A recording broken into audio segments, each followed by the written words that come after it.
Oi, pessoal, tudo bem? Na última aula nós falamos um pouquinho de poder regulamentar e regulamento executivo.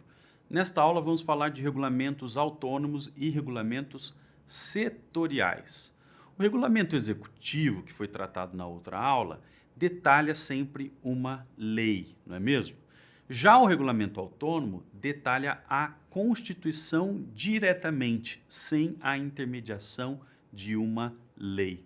Então, o regulamento autônomo nada mais é do que um ato normativo, geralmente editado pelo chefe do executivo, no Brasil somente pelo chefe do executivo, e que detalha a Constituição diretamente. O Congresso não pode afastar ou limitar esse poder regulamentar autônomo que a Constituição confere ao chefe do executivo. Então, o Congresso não pode editar lei em matéria que é objeto de regulamento autônomo. Tá certo? Então, a autuação normativa da administração se dá sem a intervenção da lei e o legislador deve garantir esse espaço de autonomia do executivo quando esse espaço estiver previsto na Constituição. Vamos olhar um pouquinho aqui para a realidade do direito brasileiro. Vamos tentar entender como é que o direito brasileiro tratou deste assunto. Vamos pegar a redação do artigo 84 da Constituição da República, que dizia o seguinte: compete privativamente ao presidente da República, inciso 4º, sancionar, promulgar e fazer publicar as leis, bem como expedir decretos e regulamentos para sua fiel execução. Esse inciso 4º, eu já mencionei em outra aula, trata dos regulamentos executivos. São os regulamentos editados pelo presidente para dar fiel execução à lei.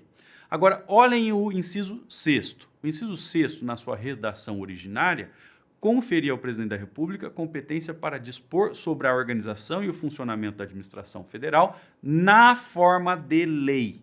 Né? Então vejam que na redação originária o presidente tinha esse poder de editar decretos sobre funcionamento e organização da administração, mas sempre na forma de lei.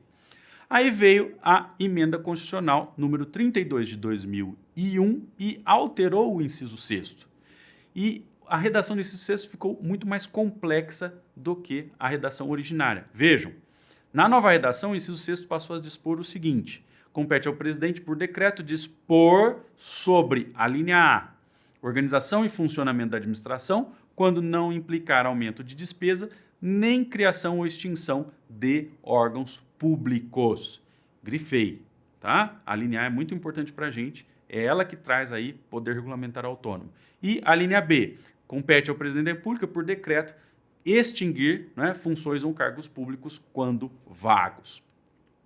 Por que eu grifei a linha A? Porque, vejam, a linha A, ela afastou a exigência de lei que estava na redação originária do inciso 6º, salvo quando houver aumento de despesa ou criação e extinção de órgãos. Então, vejam de novo, vamos voltar aqui o slide. Na redação originária, se dizia que o presidente poderia tratar de organização ou funcionamento da administração na forma de lei. Com a emenda 32 de 2001, porém, passou-se a autorizar o presidente da República a utilizar o decreto para tratar da organização e funcionamento da administração sem lei. Não há mais menção à lei na redação atual do inciso 6º. Então, isso significa que o presidente tem aí um poder regulamentar autônomo para tratar da organização e funcionamento da administração federal. Esse poder não existirá, porém, quando essas normas de organização e funcionamento da administração implicarem aumento de despesa ou criação ou extinção de órgãos públicos. Isso significa, portanto, que a linha A, inserida na Constituição pela emenda constitucional número 32 de 2001, gerou um espaço de poder regulamentar autônomo para o presidente da República. Tomem cuidado, porque a linha B que se refere à criação, que se refere à extinção de funções ou cargos públicos, não trata de poder normativo, não trata de normas gerais e abstratas. A linha B está falando de atos concretos, de atos que extinguem funções ou cargos públicos específicos, tá? A linha B está falando de funções ou cargos específicos, não está falando de poder normativo, de norma geral e abstrata. E por essa razão, na linha B, nós não temos poder regulamentar autônomo, tá bom? Nós estamos falando de medidas concretas. Além desse artigo 84, inciso 6º, a linha A, nós temos algumas outras hipóteses em que a doutrina brasileira enxerga um poder regulamentar autônomo. Vejam que o artigo 136, quando trata do estado de defesa, por exemplo, permite que decreto presidencial preveja normas de restrição a direitos fundamentais. Restrições relativas ao direito de reunião, ao sigilo de correspondência de comunicação, restrições a bens privados, enfim. O artigo 136, quando prevê essa figura excepcional do estado de defesa, permite que o presidente da República, por decreto, gere algumas restrições a direitos fundamentais, independentemente de lei.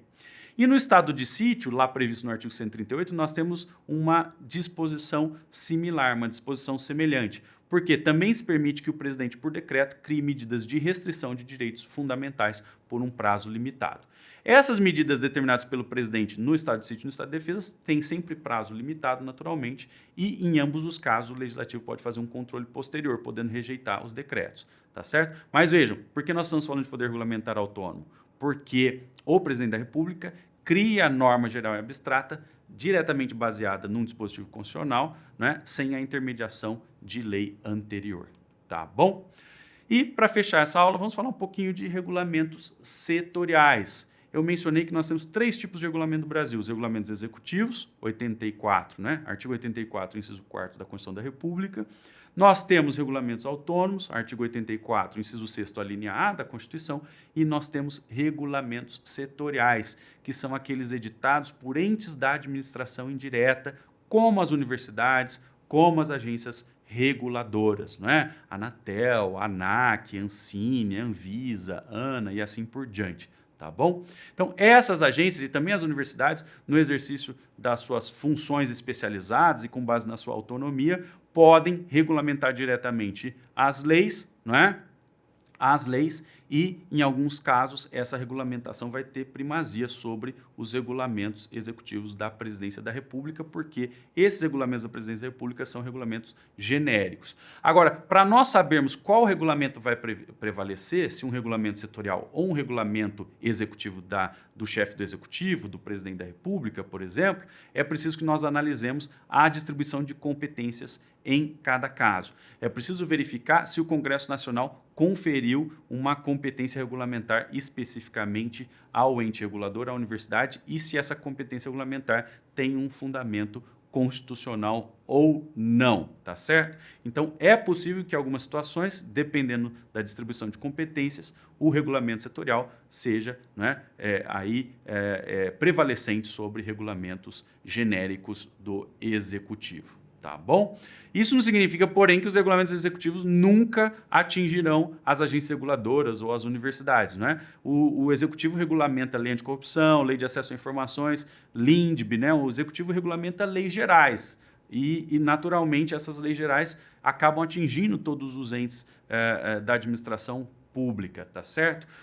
Os regulamentos setoriais, eles são regulamentos sobre matérias específicas. Então, regulamentos sobre telecomunicações, sobre aviação, sobre energia elétrica. Então, regulamentos que são editados naquele contexto específico de regulação setorial, tá bom? Então, isso não significa dizer que as agências reguladoras estejam imunes aos regulamentos executivos. Na verdade, os regulamentos executivos lá do presidente, por tratarem de aspectos gerais da administração, lógico, também acabam atingindo, né,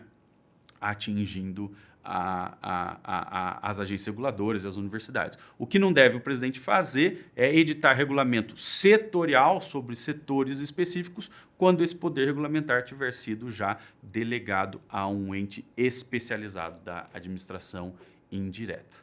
Tá bom? Deixei algumas referências para vocês aí sobre esse tema, algumas obras que eu já mencionei em aulas passadas, como essa organizada pelo professor Alexandre Aragão, da UERJ, o Poder Normativo das Agências Reguladoras, também o artigo lá do professor Celso, né, o Poder Regulamentar diante do princípio da legalidade, o artigo do Paulo sobre reserva da administração, situações em que a administração tem, né, esse poder reservado de editar atos normativos, e também o meu artigo sobre fontes do direito administrativo. Um grande abraço.